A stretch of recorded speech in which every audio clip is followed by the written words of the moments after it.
ಅನ್ನಪ್ರಶಾನ ಮಾಡಿಸ್ಬೇಕು ಅಲ್ವಾ ಹಾಗೆ ಸೊ ಒನ್ಸ್ ಟೆಂಪಲ್ ಹತ್ರ ಹೋಗಿ ಏನೇನು ಐಟಮ್ಸ್ ತರಬೇಕು ಅಂತ ಕೇಳ್ಕೊಂಬರ್ಬೇಕು ಅಂದರೆ ಪೂಜೆ ಐಟಮ್ಸ್ ಆಗಿರ್ಬೋದು ಅಂಡ್ ಟೈಮಿಂಗ್ಸ್ ಎಲ್ಲನೂ.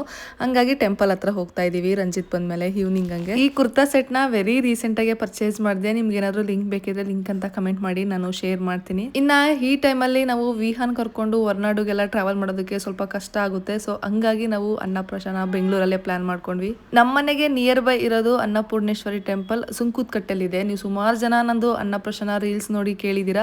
ಅದು ಸುಂಕುತ್-ಕಟ್ಟೆಲ್ ಇರೋದು. ನೀವು ಗೂಗಲ್ ಮಾಡಿ ಸಿಗುತ್ತೆ. ಅಂಡ್ ನಾನು ಅದೇ ರೀಲಲ್ಲಿ ಪಿನ್ ಕೂಡ ಮಾಡಿದ್ದೀನಿ ಅಡ್ರೆಸ್. ನಾನು ರಂಜಿತ್ ಕಮೆಂಟ್ ಮಾಡಿರೋದು, ಹೋಗಿ ಚೆಕ್ ಮಾಡಿ. ಪೂಜೆ ಐಟಮ್ಸು ಮತ್ತೆ ಬಟ್ಲು ಅಂಡ್ ಒಂದು ಸ್ಪೂನ್ ನ ತರೋದು ಕೇಳಿದ್ದಾರೆ ಅಷ್ಟೇ. ನೆಕ್ಸ್ಟ್ ನಾವು HD ಡಿಸೈನರ್ ಹೌಸಿಗೆ ಬಂದ್ವಿ. ಬಿಕಾಸ್ ಇಲ್ಲಿ ನಾನೊಂದು ಬಟ್ಟೆನ ಕಲೆಕ್ಟ್ ಮಾಡ್ಕೋಬೇಕಿತ್ತು. ಹಾಗಾಗಿ ಅದನ್ನ ಕಲೆಕ್ಟ್ ಮಾಡ್ಕೊಂಡು ನೆಕ್ಸ್ಟ್ ನಾವು ಮನೆಗೆ ಬಂದ್ವಿ. ಒಂದು ಯೂಜ್ ಪ್ಯಾಕೇಜ್ ರಿಸೀವ್ ಆಗಿದೆ. ಏನೇನು ತರಿಸಿದೀನಿ ಅಂತೇಳಿ ನಾನು ಅಪ್ಕಮಿಂಗ್ ವ್ಲಾಗ್ಸ್ ಅಲ್ಲಿ ಶೇರ್ ಮಾಡ್ಕೋತೀನಿ. ತುಂಬಾನೇ ಲೇಟ್ ಆಗಿತ್ತು ಮನೆಗೆ ಬರೋ ಅಷ್ಟರಲ್ಲಿ. ಬಟ್ ಸ್ಟಿಲ್ ಮನೇಲೆ ಏನಾದ್ರು ಸಾಂಬಾರ್ ಮಾಡೋಣ ಅಂತೇಳಿ ಇಸ್ಕಿದ್ ಬೆಳೆ ಸಾಂಬಾರ್ ಮಾಡ್ತಾ ಇದ್ದೀನಿ. ಕಾಳೆಲ್ಲ ನೆನ್ನೆನೆ ರೆಡಿ ಮಾಡಿ ಇಟ್ಕೊಂಡಿದ್ದೆ. ಹೊರಗಡೆಯಿಂದ ಮನೆಗೆ ಬಂದಿದ ತಕ್ಷಣ ವಿಹಮ್ಮ ಕೂಡ ಮಲ್ಕೊಂಡ್ಲು. ಇವಾಗ ಸದ್ಯಕ್ಕೆ ತೊಟ್ಲಲ್ಲೇ ಮಲಗಿಸಿದೀವಿ. ನೈಟ್ ನಾನು ಮಲಗಬೇಕಾದ್ರೆ ಮತ್ತೆ ನಾನು ಪಕ್ಕ ಮಲಗಿಸ್ಕೋತೀನಿ. ಫೆಸ್ಟಿವಲ್ಸ್ ಅಂತೂ ಒಂದಾದ್ಮೇಲೆ ಒಂದು ಬರ್ತಾನೆ ಇದೆ. ಸೊ ಹಂಗಾಗಿ ಮನೆಗೆ ಎಲ್ರಿಗೂ ನಾನು ಶಾಪಿಂಗ್ ಮಾಡ್ತಾ ಇದ್ದೀನಿ. ಮತ್ತೆ ಒಂದು ಸೀರೆ ತರಿಸಿದ್ದೆ ನೇತ್ರ ಕಲೆಕ್ಷನ್ಸ್ ಅನ್ನೋ ಪೇಜ್ ಇಂದ. ತುಂಬಾನೇ ಸಾಫ್ಟ್ ಆಗಿದೆ ಸ್ಯಾರಿ. ನಾನು ಅನ್ನಪ್ರಶಾನಗೆ ವೇರ್ ಮಾಡಿದ್ದೆ ಅಲ್ವಾ, ಸೇಮ್ ಅದೇ ಮೆಟೀರಿಯಲ್. ಡಾರ್ಕ್ ಪಿಂಕ್ ಕಲರ್ ಅಲ್ಲಿ ತುಂಬಾನೇ ಚೆನ್ನಾಗಿದೆ. ಅಂಡ್ ಪಲ್ಲು ಕೂಡ ಅಷ್ಟೇ ತುಂಬಾ ಗ್ರ್ಯಾಂಡ್ ಆಗಿ ಬಂದಿದೆ. ಬ್ಲೌಸ್ ಪಾರ್ಟ್ ಸೇಮ್ ಸ್ಯಾರಿ ಯಾವ ತರ ಬಂದಿದೆಯೋ ಅದೇ ತರ ಬಂದಿದೆ. ಶಿರಾ ಸರೌಂಡಿಂಗ್ ಯಾರಾದ್ರೂ ಇದ್ರೆ ಶಿರಾದಲ್ಲಿ ಪ್ರೆಸಿಡೆನ್ಸಿ ಸ್ಕೂಲ್ ಅಂತ ಇದೆ, ಅಲ್ಲಿ ನಿಯರ್ ಬೈ ಅವ್ರದ್ದು ಶಾಪ್ ಇರೋದು, ಆಫ್ಲೈನ್ ಶಾಪ್. ಅಂಡ್ ನೀವು ಆನ್ಲೈನ್ ಅಲ್ಲಿ ಬೇಕಾದ್ರೂ ಪರ್ಚೇಸ್ ಮಾಡ್ಬೋದು. ಅವ್ರ ಕಾಂಟ್ಯಾಕ್ಟ್ ಡೀಟೇಲ್ಸ್ ಎಲ್ಲ ನಾನು ಕೊಟ್ಟಿರ್ತೀನಿ, ಹೋಗಿ ಚೆಕ್ ಮಾಡಿ.